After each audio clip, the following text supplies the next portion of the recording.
سنیے ذرا، ایک بہت بڑا مورخ گزرا ہے جو قزوینی کے نام سے مشہور و معروف ہے، اس نے تاریخ کی کتاب لکھی ہے۔ وہ لکھتے ہیں کہ عقبہ بن نافع جو تابعی ہیں، وہ افریقہ کے علاقے میں سفر کرتے ہیں، صحابہ کرام بھی کچھ نہ کچھ ان کے ساتھ موجود ہیں۔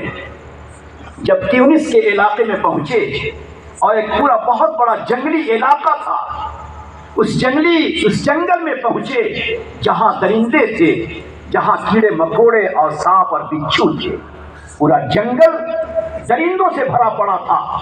سوچئے ذرا حضرات صحابہ کہ دلوں میں کیسا ایمان و یقین تھا، اللہ سے ہونے کا، نبی کی نسبت پر بڑے سے بڑے کام کے آسان ہونے کا کیسا عقیدہ ان کا بیٹھا ہوا تھا کہ عقبہ بن نافع نے 17 صحابہ کرام کو اپنے قریب کیا۔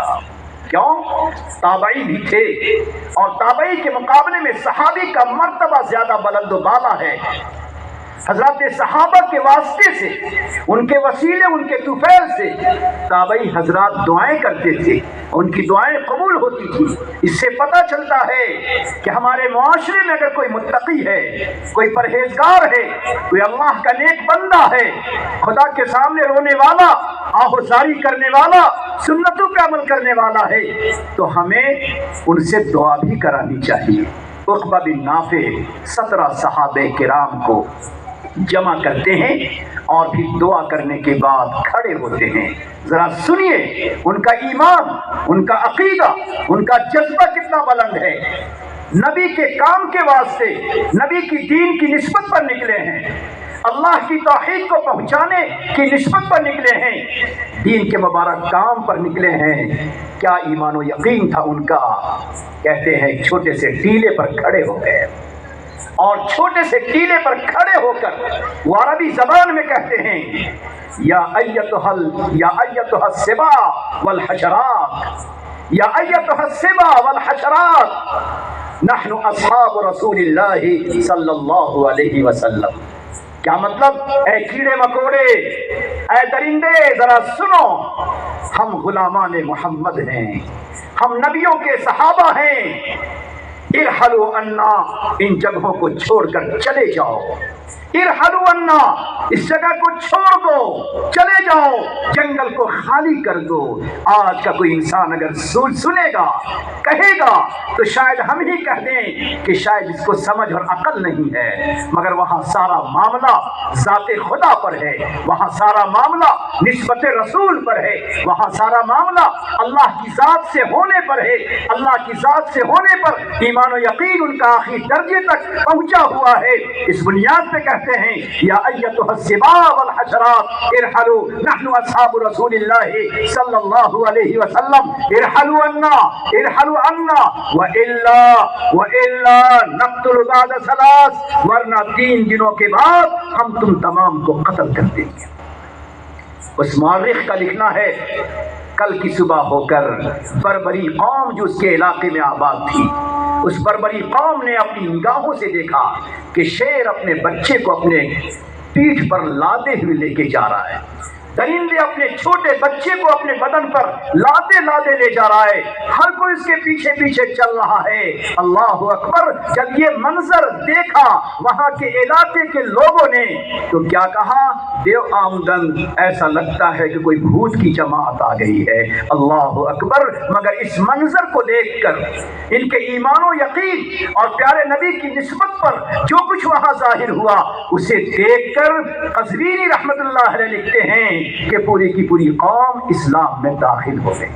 میں عرض کرنا چاہتا ہوں کہ جس نبی کی نسبت، جس نبی کے کمالات، جس نبی کی عظمت کا واسطہ اگر جانوروں کو دیا جائے تو وہ جانور بھی اگر اس واسطے کا لحاظ کرتا ہے تو ہم اور آپ تو پیارے نبی کی امت میں ہیں، ہم اور آپ تو پیارے نبی کے غلاموں میں شامل ہیں۔ لہٰذا اب ہمارا فریضہ یہ بنتا ہے کہ پیارے نبی جس مشن کو لے کر، جس دعوت کو لے کر، جس پیغام کو لے کر، جس دین و شریعت کو لے کر، جن احکام و اعمال کو لے کر، جن سنتوں کو لے کر ہمارے آپ کے درمیان آئے، اور جس کے خاطر آپ نے پتھر کھائے، جس کے خاطر آپ نے پیٹ پہ پتھر باندھے، جس کے خاطر آپ نے اپنے وطن کو چھوڑ کر ہجرت فرمایا، جس کے خاطر آپ بھوکے پیاسے رہے، جس کے خاطر آپ کے سر مبارک کے خون کا قطرہ آپ کے قدم تک پہنچا، جس پیغام ہدایت کو پہنچانے کے لیے پیارے آقا صلی اللہ علیہ وسلم نے یہ تکلیف برداشت کروائی ہے ہمارے آپ کے لیے، اسی پیارے نبی کا واسطہ دے کر ہم اپنے آپ سے اور آپ سے کہتے ہیں کہ پھر ہم کو بھی یہ عزم کرنا چاہیے، یہ پکا ارادہ کرنا چاہیے کہ نبی کے فرمان اور نبی کے حکموں پر ہم ضرور عمل کریں گے۔ نبی علیہ الصلوۃ والسلام کی جو زندگی ہے، وَلَكُمْ فِي رَسُولِ اللَّهِ أُسْوَةٌ حَسَنَةٌ پہ ایک نظر ڈالیے۔ کفار مکہ اور اطراف کے لوگ آپ کے پاس آتے اور آپ سے بہت سے معجزات کا سوال کرتے کہ آپ یہ معجزہ دکھائیں۔ بہت سوالات ہوئے آپ سے معجزات کے بارے میں، اور آپ نے ان معجزات کو دکھلایا بھی۔ پھر اللہ نے دیگر نبیوں کے مقابلے میں آپ کو جو معجزات سے نوازا ہے، عارفین کہتے ہیں کہ تقریباً 10,000 اللہ نے آپ کو معجزہ عطا فرمایا۔ پھر وہ معجزہ مادی بھی تھا اور وہ معجزہ معنوی اور روحانی بھی تھا، وہ معجزہ مادی بھی تھا، وہ معجزہ علمی بھی تھا، یہ ایک الگ بحث ہے، لیکن اللہ نے آپ کو بہت زیادہ معجزات سے نوازا تھا۔ ایک موقع پر کچھ کفار آپ کی خدمت میں حاضر ہوئے اور انہوں نے کہا مت دلیل علی ھذا، آپ کے نبی، آپ کے رسول ہونے پر، آپ پر آسمانی کتاب، آسمانی وحی اترتی ہے، اس پر آپ کا دین برحق ہے، آپ دین برحق لے کر آئے ہیں، اس کی دلیل کیا ہے؟ کیا دلیل ہے اس کی؟ اگر آپ اشارہ کرتے تو خانہ کعبہ اپنی جگہ سے اٹھ کے آسمان تک جا سکتا تھا، پھر عرش الہی کو چھو کر نیچے کو آ سکتا تھا اگر میرے نبی اشارہ کر دیتے۔ اگر میرے نبی اشارہ کرتے تو جبل ابو قبیس کے 2 حصے ہو جاتے، اگر نبی اشارہ کرتے زمین پھٹ جاتی، اگر نبی اشارہ کرتے زمین سے پانی کا بلبلہ نکل آتا، چٹانوں سے پانی کا بلبلہ نکل آتا۔ میرے نبی کو اللہ نے وہ معجزہ عطا فرمایا تھا، مگر ایک موقع پر جب یہی سوال ہوا مد دلیل علی ھذا، کہ آپ نبی برحق ہیں، آپ کا دین برحق ہے، آپ کی شریعت سچ ہے، تو پھر اس پر دلیل کیا ہے؟ تو اس موقع پر اللہ رب العزت نے جو بات فرمائی کہ آپ ان سے کہہ دیجئے، ذرا غور سے سنیے گا اس بات کو، وہ پیغام ہے آج کے اس بیان کا۔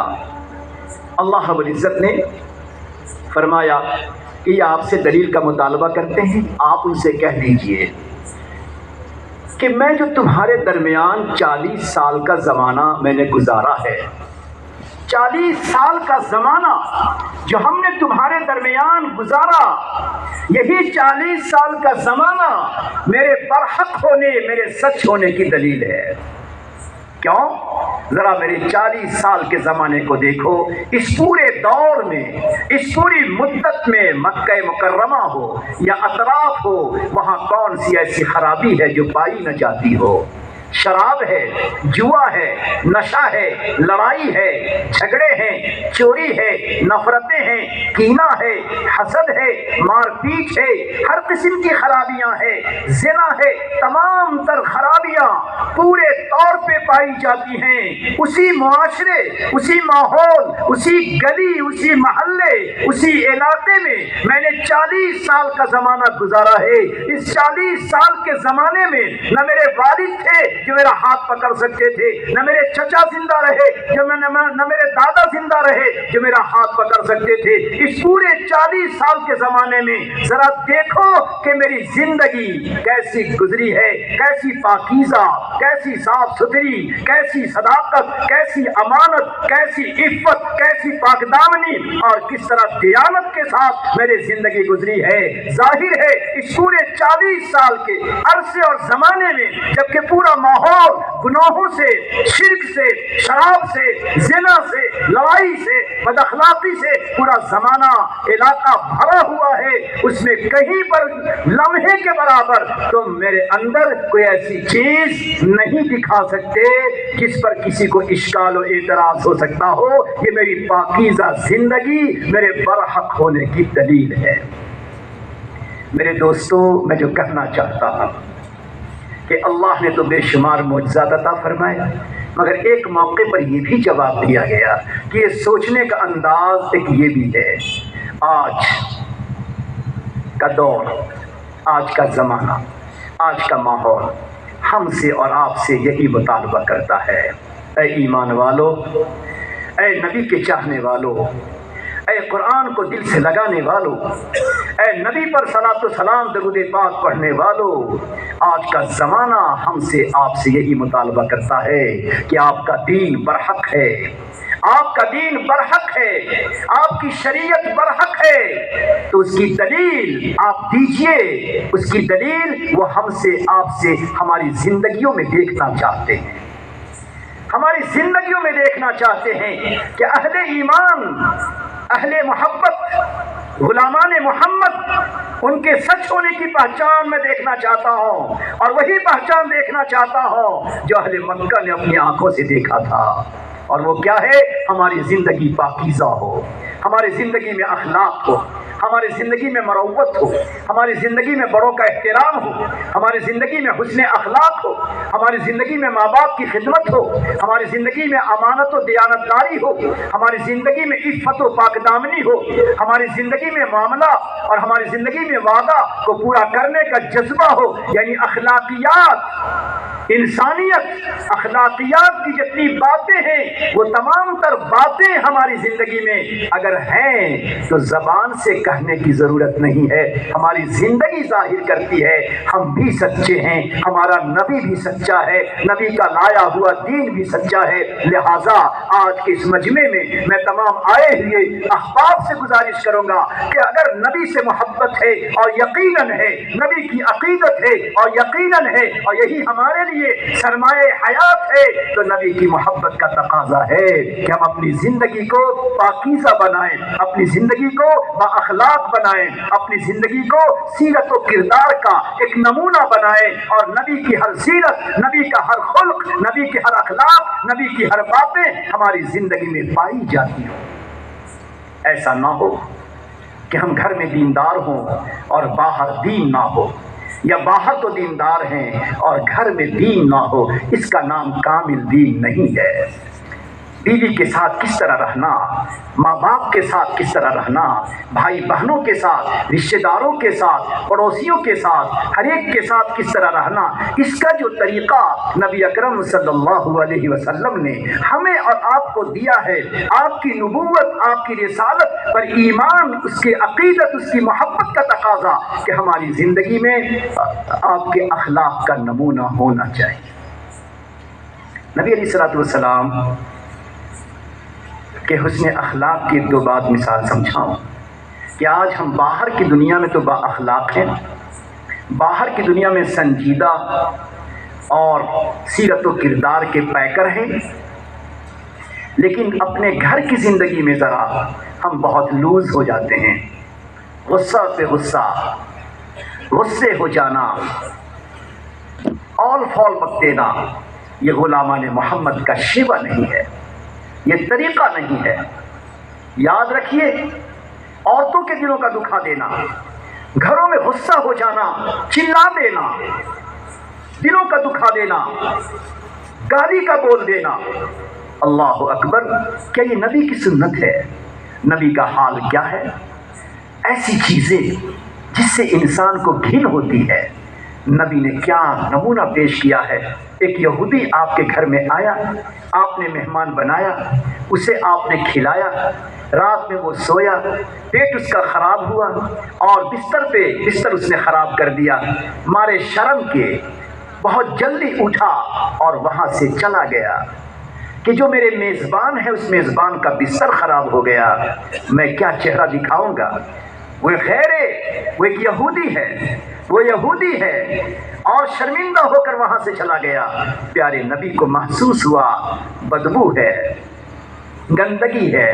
آپ اپنے ازواج سے کہہ سکتے تھے، اپنی بیوی سے کہہ سکتے تھے، آپ کی بیویاں ہم سب کی مائیں ہر کام کرنے کو تیار، مگر اس گھن کے موقع پر آپ نے نہیں فرمایا، خود ہی اس بستر کو پانی لے کر آپ نے صاف کیا۔ حسن اتفاق وہ یہودی کہیں دور چلا گیا تھا، اس کا کوئی چھوٹا سا سامان چھوٹ گیا تھا، وہ واپس جب لینے آیا تو دیکھا سید کائنات امام الانبیاء جن کے لیے ساری کائنات سجائی گئی ہے، وہ اپنے ہاتھوں سے گندے بستر کو صاف کرتا ہے۔ اے میرے دوستو، میرے نبی کے چاہنے والوں، میرے نبی سے محبت کرنے والوں، میرے نبی کے دین کی فکر کرنے والوں، ذرا اپنے گھر کی زندگی کو اس طرح آپ بنائیں کہ کوئی نفرت کی بات نہ ہو، کوئی گھن کی بات ہماری طرف سے ان کے سامنے نہ آئے۔ جب وہ آیا اس نے دیکھا کہ اللہ اکبر، یہ نبی ہیں، اپنے گھر کی عورت سے بھی یہ کام لے سکتے تھے، مگر خود وہ یہ کام کرتے ہیں۔ اتنا متاثر ہوا کہ وہی کلمہ پڑھ کر واپس لوٹا۔ میں عرض کرنا چاہتا ہوں کہ جس نبی کو اللہ نے سارے کمالات سے نوازا تھا، اسی نبی کو اللہ نے اخلاق کا نمونہ بنایا تھا، اسی اخلاق کے نمونہ والے نبی کی امت میں اللہ نے ہمیں بنایا، اور پیارے اللہ نے نبی کے چلے جانے کے بعد اللہ نے ہم تمام کو ان کی ذمہ داری عطا کی ہے۔ تو اس کا تقاضا یہ ہے کہ آپ کی جو گھر کی زندگی تھی، وہ گھریلو زندگی بھی ہماری بڑی محبتوں کے ساتھ ہو، بڑی الفتوں کے ساتھ ہو۔ آپ نے کیا فرمایا؟ خیرکم لأہلہ وانا خیر لأہلی، تم میں سب سے بہتر کون؟ تم میں سب سے بہتر وہ نہیں ہے جو دوستوں میں بہتر سمجھا جاتا ہو، بازاروں میں بہتر سمجھا جاتا ہو، ہوٹلوں اور دکانوں میں بہتر سمجھا جاتا ہو، باہر کی زندگی میں اچھا سمجھا جاتا ہو۔ نہیں، آپ نے فرمایا تم میں سب سے بہتر اللہ کی نگاہ میں، میری نگاہ میں سب سے بہتر وہ ہے جو اپنے اخلاقی زندگی کے اعتبار سے اپنے گھر میں سب سے بہتر ہو۔ آج اگر گھروں میں صبر کا ماحول، تحمل کا ماحول، برداشت کرنے کا ماحول، بہت سی غلطیوں کو اگنور کرنے کا ماحول، اور اگر ہمارا حق کوئی ادا نہیں کرتا اس کو معاف کرنے کا ماحول رہے، تو گھر جھگڑوں سے اور جھگڑے کی بے برکتی سے محفوظ رہے گا، بات آگے کو نہیں بڑھے گی۔ آج دیکھیں کتنے گھر ایسے ہیں جو ویران ہو رہے ہیں، کتنے گھر ایسے ہیں جو ویران ہوتے ہیں، کتنے گھر ایسے ہیں جو اجڑ رہے ہیں۔ اس کی بنیاد یہ ہے کہ ہمارے گھریلو جو زندگی ہے، اس گھریلو زندگی میں نبوی اخلاق موجود نہیں ہے۔ تو پہلا اخلاق آپ کا صبر ہے، تحمل ہے، برداشت کرنا ہے، غلطیوں کو معاف کر دینا ہے۔ اپنا کوئی حق ادا کرے، بہت اچھا، ادا نہ کر پائے اسے معاف کیجئے، اور اپنا جذبہ رکھیے کہ میرے اوپر جو حق ہے اس حق کو میں پورے طور پہ ادا کروں گا۔ یہ مزاج نبوی ہے۔ اس مزاج نبوی پر عمل کریں گے تو انشاءاللہ ہمارا گھر جنت کا نمونہ بنے گا۔ تو گھریلو زندگی کو ہمیں اخلاق نبوی کے مطابق لانا، اور باہر کی زندگی کو بھی پیارے نبی کے اخلاق کے مطابق پیش کرنا، یہ آج کے زمانے کا کچھ بڑا ہی تقاضا ہے۔ یہ ہر زمانے کی ضرورت ہے، ہر زمانے کا تقاضا ہے، مگر آج کے دور کا یہ بڑا تقاضا ہے کہ ہمارے گھر سے باہر کی جو ہماری زندگی ہے، اس باہری زندگی میں بھی ہم حسن اخلاق کے پیکر ہوں، ہماری ذات سے کسی کو تکلیف و نقصان نہ پہنچے، ہمارے انداز، ہمارے لب و لہجے، ہمارے بات کرنے کے طور طریقے، ان سے بھی کسی کو تکلیف نہ پہنچے۔ یہ ہے حسن اخلاق۔ نبی علیہ السلام کے ساتھ حرم پاک میں کیا ہوا تھا، طائف میں کیا ہوا تھا، احد میں کیا ہوا تھا، خندق میں کیا کرنا پڑا تھا، یہ ساری آپ کی زندگی کے نمونے ہیں جو ہمیں آپ کو سمجھنے کے لیے کافی ہیں۔ لہٰذا آج کے دور میں ہم ذرا اپنے اخلاق کے لیول کو، اپنے گفتگو کے انداز کو بہتر سے بہتر بنائیں تاکہ دوسرے دیکھنے والے یہ کہنے پر مجبور ہو جائیں کہ یہ غلامان محمد ہے، یا اپنے نبی کے غلام ہیں اور نبی کی غلامی میں مر مٹنے والے ہیں۔ ایک مورخ نے عجیب بات لکھی کہ نبی اکرم صلی اللہ علیہ وسلم کے انتقال کے بعد ابو بکر صدیق رضی اللہ تعالیٰ عنہ حضرت عائشہ رضی اللہ تعالیٰ عنہ کے پاس تشریف لائے اور ان سے سوال کیا، پوچھا کہ تم پیارے نبی کے رات و دن سے واقف ہو اور میں تیرا والد میری زندگی سے واقف ہو، تو کوئی ایسی بات بتاؤ جو آپ کی زندگی میں ہو اور میرے اندر وہ نہیں ہے۔ تو حضرت عائشہ نے فرمایا، میرے ابو، ہر بات میں آپ میرے شوہر میرے نبی کے آپ نمونہ ہیں، مگر ایک عمل میرے شوہر میرے نبی کا ایسا تھا جو میں نے آپ کو کبھی کرتا ہوا نہیں دیکھا۔ ابو بکر تڑپ گئے، کہا بیٹی بتاؤ وہ کیا؟ تو حضرت عائشہ نے کہا کہ نبی علیہ الصلوۃ والسلام کبھی ہم سے میٹھی چیز پکواتے اور اسے کپڑے میں باندھ کر لے جاتے۔ کہاں لے جاتے؟ اس راستے سے احد کی طرف جاتے۔ کہاں لے جاتے؟ کسے کھلاتے؟ مجھے نہیں معلوم۔ ابو میں نے کبھی آپ کو نہیں دیکھا کہ آپ نے میری امی سے کبھی کچھ بنوایا ہو اور آپ بھی بنوا کر باندھ کر لے کر اس طرف کبھی گئے ہو، میں نے کبھی آپ کو نہیں دیکھا۔ حضرت ابو بکر تڑپ گئے، گھر گئے، کچھ میٹھی روٹی پکوائی، کپڑے میں باندھی اور لے کر احد پہاڑ کی طرف چلے۔ معلوم نہیں ان کو کہ مجھے کہاں جانا ہے، بس میرے نبی نے ایسا کیا ہے کسی کے ساتھ۔ گھر کے باہر کی زندگی میں میرے نبی نے کسی کے ساتھ ایسا کیا ہے، کس کے ساتھ کیا ہے مجھے معلوم نہیں ہے۔ لہٰذا ابو بکر وہاں سے چلے، چلتے چلتے پہاڑ کے دامن میں ایک جگہ دیکھا کہ کوہ ہے، اس میں بوڑھا اندھا انسان جو ہاتھ اور پاؤں سے اپاہج ہے، دانت اس کے ٹوٹے ہوئے ہیں، وہ بے سہارا وہاں بیٹھا ہوا ہے۔ ابو بکر سمجھ گئے یہی وہ اپاہج، یہی وہ معذور، یہی بے سہارا انسان جس کو میرا نبی میرا حبیب لا کر کھلاتے ہوں گے۔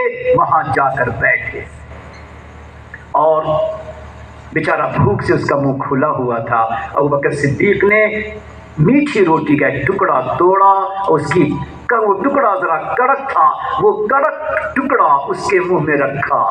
جیسے ہی اس کے منہ میں رکھا، اس نے فوراً ایک سوال کیا، کیا اسلام کے جو نبی تھے، کیا دین اسلام کے جو نبی تھے وہ کیا دنیا سے گزر گئے؟ کیا ان کا انتقال ہو گیا؟ ابو بکر حیران کہ میں نے روٹی کا ٹکڑا اس کے منہ پہ رکھا، سوال کرتا ہے کہ کیا نبی دنیا سے چلے گئے؟ حیران ہو گئے، پوچھا یہ تم نے کیسے سمجھا؟ اس جوان نے کہا، اس بوڑھے نے کہا جو اندھا تھا، اس بوڑھے نے کہا جب نبی آتے تھے تو وہ پہلے لقمے کو انگلی سے یا منہ سے نرم کرتے تھے، اسے نرم کرتے تھے کیونکہ میرے پاس دانت نہیں ہے، مجھے چبانے کی تکلیف نہ ہو، وہ اپنے ہاتھوں سے نرم کرتے، منہ سے نرم کرتے، پھر میرے منہ میں ڈالتے تھے، میں نرم نرم لقمہ ان کے ہاتھوں سے کھاتا تھا۔ آج تم آئے ہو اور کڑک لقمہ، ٹائٹ کڑک لقمہ تم نے میرے منہ پہ رکھا، میں سمجھ گیا کہ اللہ کا نبی دنیا سے چلا گیا۔ سوچو میرے ساتھیوں، میرے جوانوں، یہ دین ہے اور یہ دین کا ایک بڑا حصہ ہے، دین کا یہ بڑا حصہ ہے۔ اب اس نے پوچھا کہ آپ کو کس نے میرا پتہ بتایا؟ ابو بکر نے داستان سنائی، میں اپنی بیٹی کے پاس گیا، پھر اس کے بعد اس نے پوچھا آپ کے دل میں جذبہ کیوں آیا؟ آپ کے دل میں جذبہ کیوں آیا؟ ابو بکر نے فرمایا میرے نبی کے مرنے کے بعد میرے دل میں یہ جذبہ پیدا ہوا، میں نے اپنی زندگی کا جائزہ لیا، میں نے اپنے گھر کی زندگی کا، گھر سے باہر کی زندگی کا میں نے جائزہ لیا، تو سوچا کہ کوئی ایسا عمل جو میرا حبیب کرتا ہو، میرا نبی کرتا ہو اور میں نہ کرتا ہوں۔ میری بیٹی نے بتایا بس اپنے نبی، کیا وہ عمل جو گھر سے باہر کا ہے، میں اپنے نبی کے اس عمل کی پیروی اتباع کرنے کے لیے میں نے ایسا کیا ہے۔ یہودی تھا وہ، کہنے لگا اچھا نبی کے پیروکار ایسے ہوتے ہیں، نبی کے غلام ایسے ہوتے ہیں جو ان کی ہر ادا پر چلنے کے لیے کوشش کرتے ہیں۔ اب میرا دل کہتا ہے کہ وہ نبی جھوٹا نہیں ہو سکتا۔ ابو بکر لقمہ تو بعد میں کھلانا، پہلے مجھے کلمہ پڑھا دو۔ میرے ساتھیوں، میرے جوانوں، ہمارے گھر کی زندگی ہو یا ہمارے باہر کی زندگی ہو، ہماری تجارت کی زندگی ہو، ہمارے معاملات کی زندگی ہو، ایک دوسرے کے ساتھ دوستانہ تعلق ہو، رشتہ داروں کا معاملہ ہو، وہاں ہمیں وہ انداز، وہ اسوہ، وہ طریقہ اپنانا ہے جو انداز، جو اسوہ نبی اکرم صلی اللہ علیہ وسلم نے ہمیں اور آپ کو بتایا۔ اور ایک موقع پر آپ نے فرمایا ارحموا من فی الارض، ارحموا من فی الارض یرحمکم من فی السماء، زمین والوں پر تم شفقت، تم رحمت کا معاملہ کرو، آسمان والا تیرے اوپر رحمت و شفقت کا معاملہ کرے گا۔ اس رحمت کے دائرے میں حضرت مولانا الیاس رحمۃ اللہ علیہ، جن کو اللہ تعالیٰ نے الہامی طور پر منتخب فرمایا تھا اور ایک الہامی انداز میں اللہ نے دین کی فکریں ان کو عطا فرمائی تھی، اور دین کی دعوت ایک کچے پکے گھر میں پہنچ جائے، اس کا سلیقہ، اس کا طریقہ اللہ نے ان کے دلوں پر الہام فرمایا تھا۔ مولانا الیاس رحمۃ اللہ علیہ نے بڑی عجیب اس کی تشریح فرمائی ہے کہ عام طور پر اس حدیث کا مطلب یہ سمجھا جاتا ہے کہ انسانوں پر، دوسری مخلوق پر شفقت، رحمت، ہمدردی کا تعلق مادی چیزوں سے ہے، یعنی مال کے ذریعے، خدمت کے ذریعے، کام کر دینے کے ذریعے، راستہ بتلا دینے کے ذریعے۔ ارحموا من فی الارض فرماتے ہیں اگر یہ چیزیں امت کے ساتھ شفقت میں داخل ہے تو امت کو جہنم سے بچانا، دین کے راستے سے جوڑنا، اللہ کے گھر تک لانا، اللہ کی باتیں، ایمان و یقین کی باتیں ان کے دل میں بیٹھانا، یہ بھی رحمت میں شامل ہے۔ لہٰذا یہ دعوت دین ہو، یہ مدرسہ اور مکتب، یہ دارالعلوم کی تعلیم ہو، یہ بھی ارحموا من فی الارض میں داخل ہے۔ لہٰذا میرے دوستو، جس اللہ نے ہمیں اور آپ کو یہ مبارک دین عطا فرمایا ہے، اسی دین کا تقاضا یہ ہے کہ ہماری زندگی اخلاقی ہو، اخلاق کریمانہ کا نمونہ ہو۔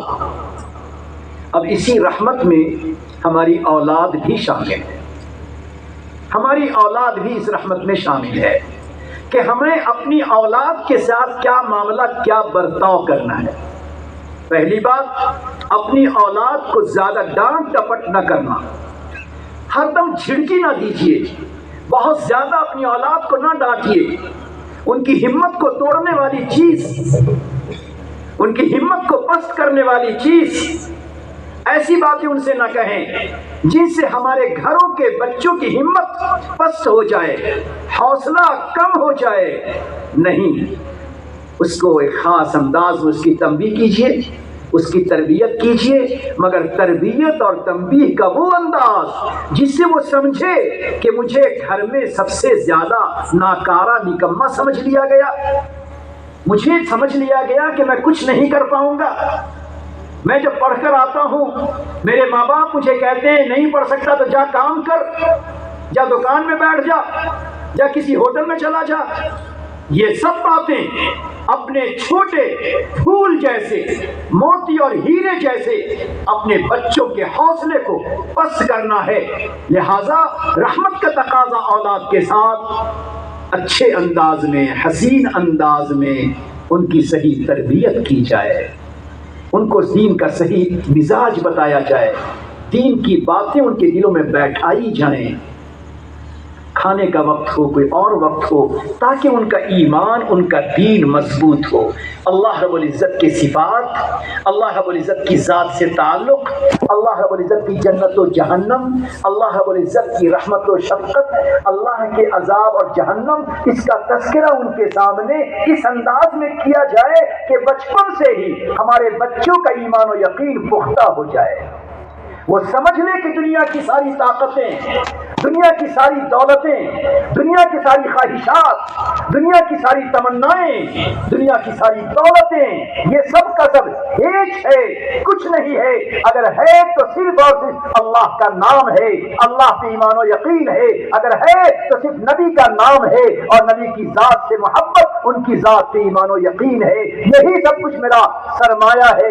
یہ ایمان و یقین ان کے دلوں میں بیٹھانا، نبی سے تعلق کو بڑھانا، اللہ کی ذات سے تعلق کو پیدا کرنا، یہ آج کا سب سے بڑا فریضہ ایک ماں کا ہے، ایک باپ کا ہے۔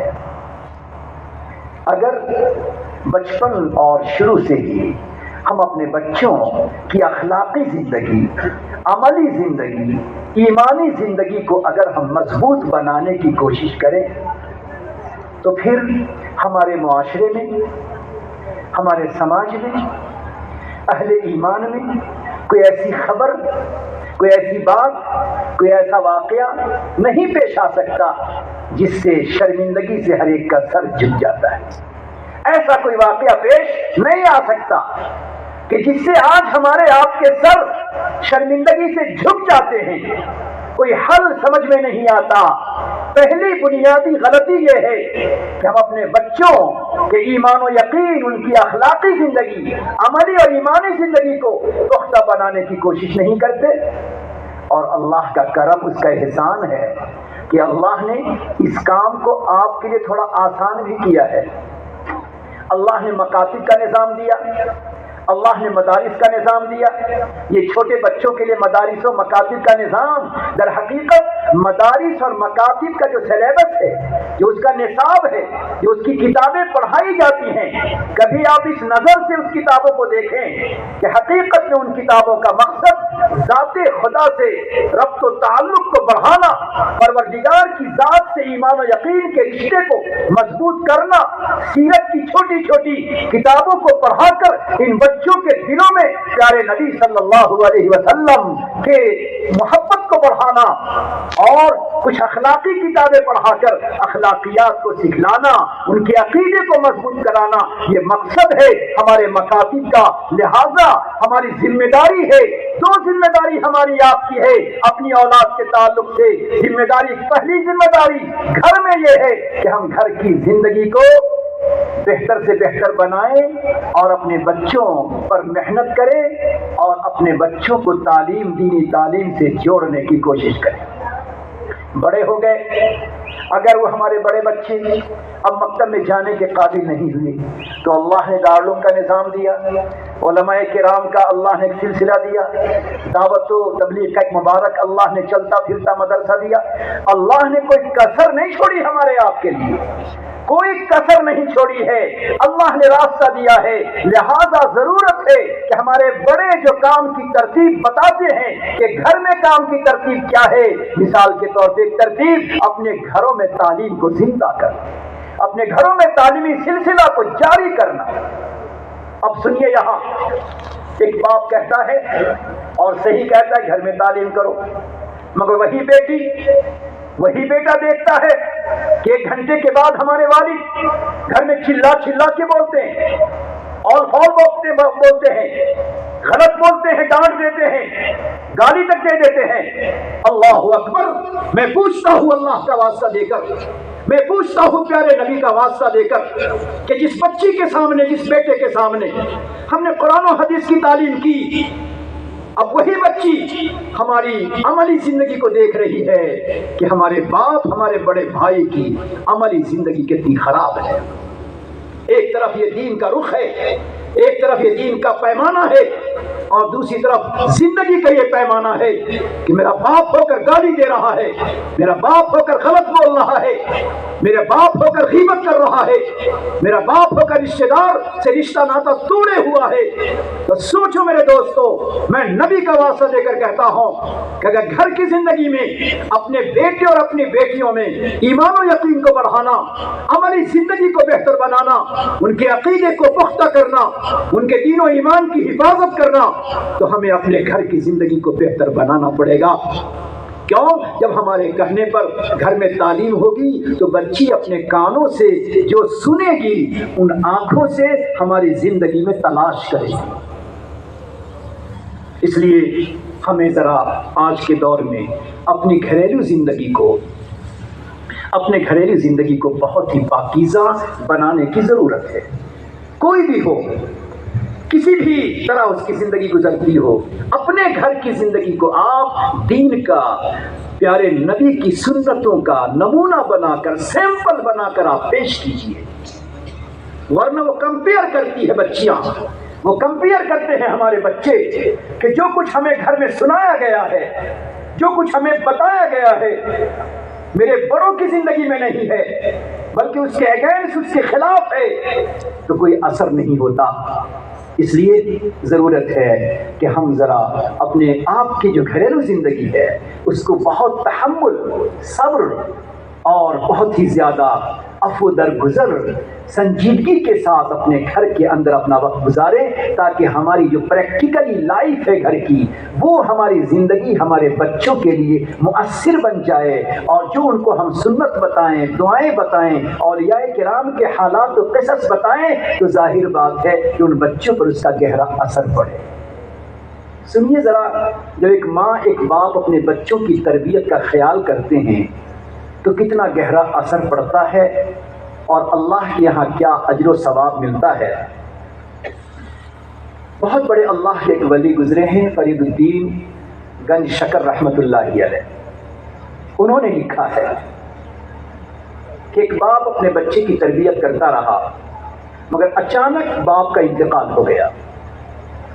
ماں نے اپنے اس بیٹے پر اکتفا کر لیا کہ مجھے کوئی دوسرا رشتہ نہیں کرنا ہے، اسی بیٹے کی پرورش کرنی ہے۔ اللہ کی حکمت، اللہ کی مصلحت وہ زیادہ جانتا ہے۔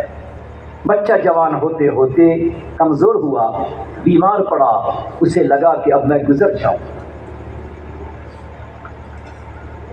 اس بچے کو اس بات کا احساس کہ میرے ماں باپ نے جو تربیت میری کی اور جو حسن اخلاق کا پیکر مجھے بنانا چاہا، اور میری زندگی کو دوسروں کے واسطے خیر الناس من ينفع الناس کا مصداق بنانا چاہا، کہ میرا بیٹا بڑے ہونے کے بعد اگر ماں باپ کی آنکھوں کا ٹھنڈک بنے، کہ میرا یہی بیٹا بڑے ہونے کے بعد ایک پڑوسی اور ایک رشتے دار کے لیے بہتر سے بہتر جوان ثابت ہو، یہ والدین کا جذبہ تھا۔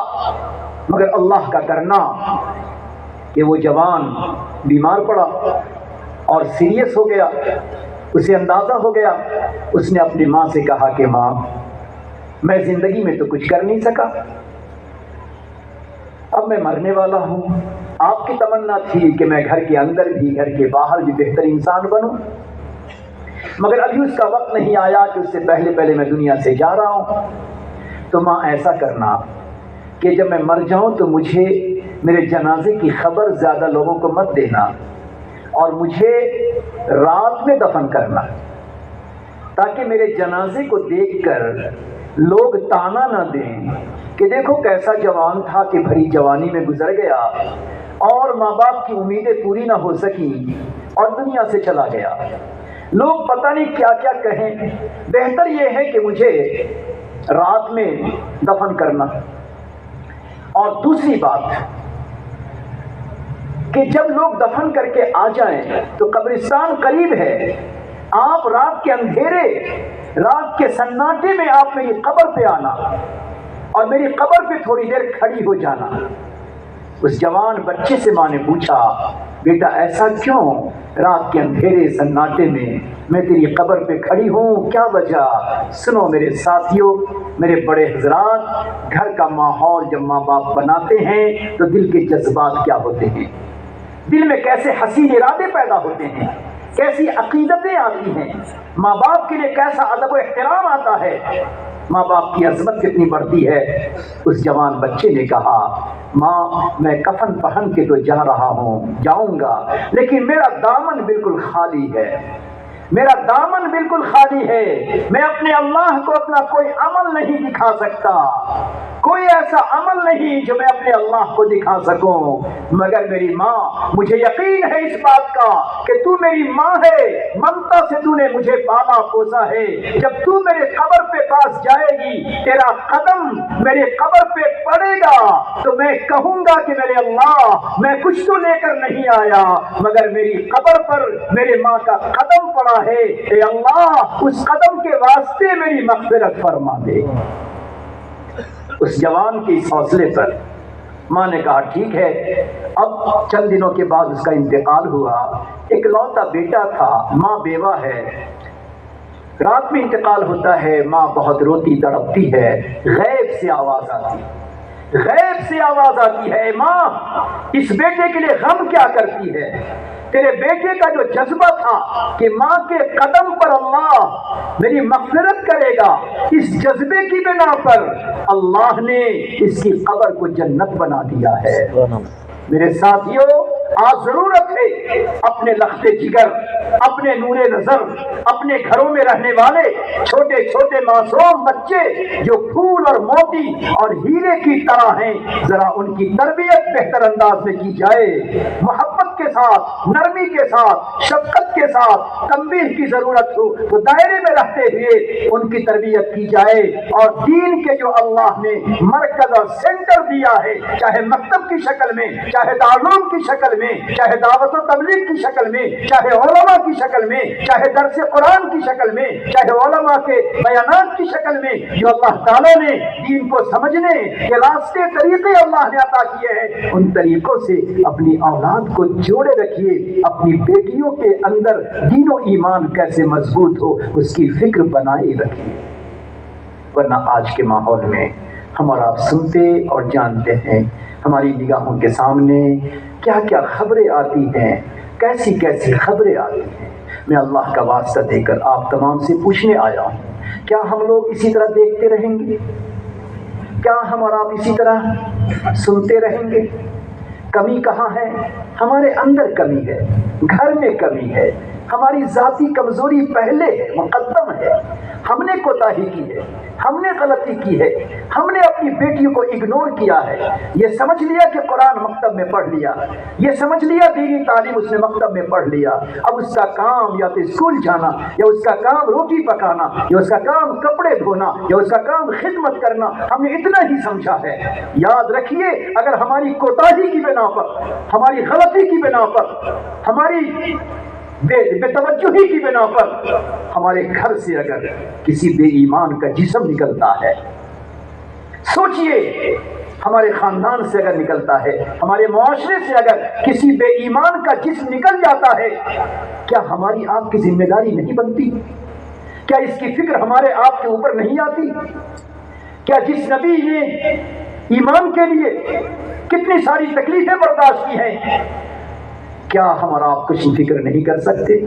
اس لیے آج ضرورت ہے کہ ہم پیارے نبی صلی اللہ علیہ وسلم کی عظمت، آپ کی محبت، آپ کی عقیدت، آپ پر ایمان و یقین، اس کو اپنی بیٹیوں، اپنے بچوں کے دلوں میں اس قدر ہم اس کو بیٹھائیں، اس کو اس قدر تازہ کرتے رہیں کہ کچھ بھی دنیا کی چیزوں کو دیکھ کر یہ اپنے راستے سے ہٹ نہ جائیں اور ہمارے آپ کی شرمندگی کا ذریعہ نہ بن جائیں. اللہ تعالیٰ ہمیں اور آپ کو ان باتوں پر عمل کرنے کی توفیق عطا فرمائے اور اپنی ان اولادوں کی فکر کی توفیق عطا فرمائے. گھر کی زندگی میں ہماری زندگی اخلاقی ہو، گھر کے باہر ہماری زندگی اخلاق کا نمونہ اور بہتر ہو.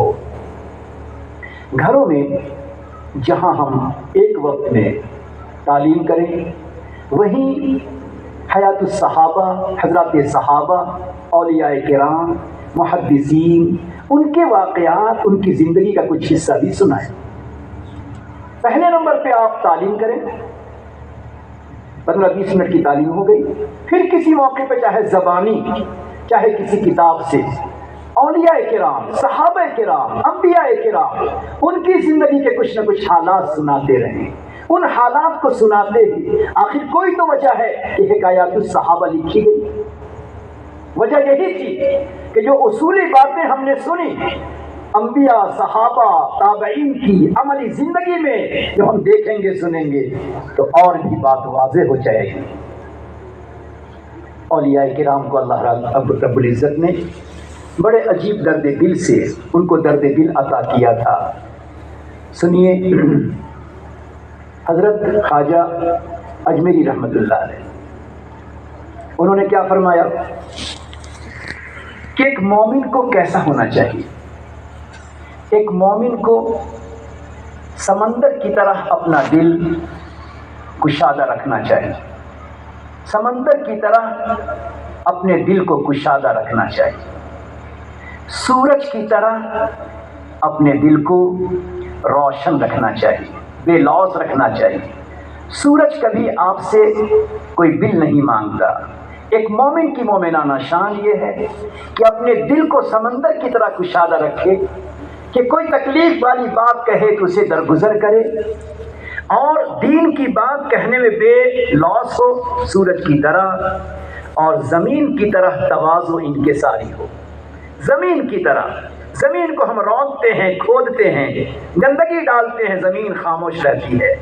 کیا پیاری بات 3 باتوں سے آپ نے فرمائی۔